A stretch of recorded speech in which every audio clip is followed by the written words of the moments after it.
This pumpkin sauce for pasta is delightfully creamy, cozy, comforting, and perfectly portioned for two. Crispy fried sage leaves and toasted pecans make a really easy to make, elegant garnish.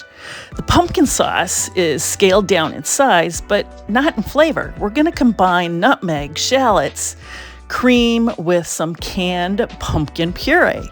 Without a doubt, my preference is cheese ravioli because the cheese filling between two layers of pasta is a perfect match for this rich and creamy pasta sauce.